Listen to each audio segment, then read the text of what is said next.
Assalamualaikum warahmatullahi wabarakatuh.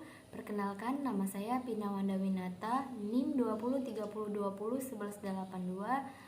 Izin menyelesaikan tugas mata kuliah evaluasi pembelajaran dosen pengampu Mas Nun Baiti, MPD. Baiklah, di sini saya akan menjelaskan mengenai analisis pengecoh atau distraktor. Analisis pengecoh itu sendiri merupakan pilihan jawaban atau opsi yang ada pada soal pilihan ganda, di mana pada soal tersebut terkadang terdapat soal-soal yang mengecoh para siswa ataupun yang melaksanakan suatu soal pilihan ganda tersebut. Nurgiantoro mengemukakan bahwasanya opsi yang salah yang baik adalah mampu berperan sebagaimana fungsinya. Salah satunya yaitu pengecoh, penjebak, ataupun perusak pada soal yang memelihatkan kita pada uji tes para siswa. Jadi dari sinilah suatu analisis pengecoh ataupun distraktor itu dibuat oleh penguji untuk yang melakukan uji tes.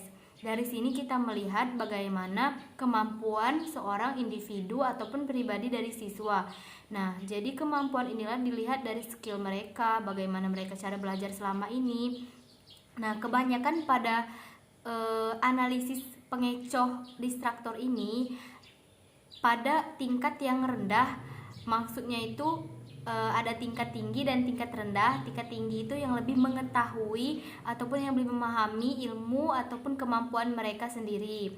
Jadi mereka bisa membedakan mana yang soal benar-benar dan soal pengecoh. Nah, sedangkan untuk yang pemahamannya sedikit rendah dari yang tinggi itu sering sekali terjadi mereka tidak dapat memahami soal pengecoh yang ada.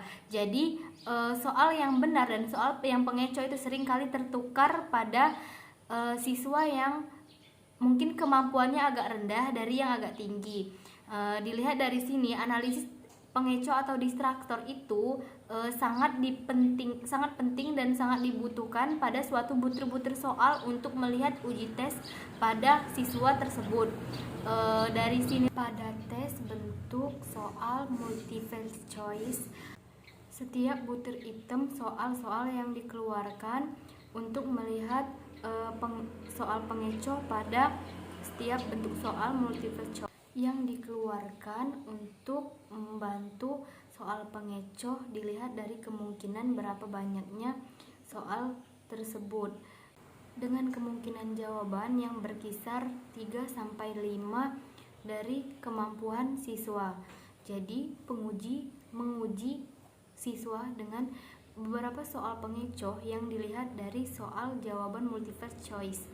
Bila semakin banyak yang terkecoh pada soal multiple choice, maka dari sinilah kita lihat bahwa analisis pengecoh distraktor itu berfungsi dengan baik. Nah, yang mana begitupun sebaliknya, jika distraktor ini tidak berfungsi dengan baik, maka dilihat lagi dari analisis pengecohnya atau distraktor ini, di mana letak kesalahannya agar berfungsi sedemikian rupa atau berfungsi secara lebih baik. Tujuan ataupun fungsi dari distraktor analisis pengecoh ini agar dari sekian banyak yang mengikuti tes ataupun uji tes distraktor ini, banyak yang mengikuti uji tes ataupun tes T itu banyak yang memilih ataupun ketertarikan dengan soal-soal pengecoh tersebut. Jadi dari soal tersebutlah mereka memilih jawaban yang salah, padahal jawaban itu tidak benar, tapi mereka merasa jawaban yang mereka pilih itu sudah benar.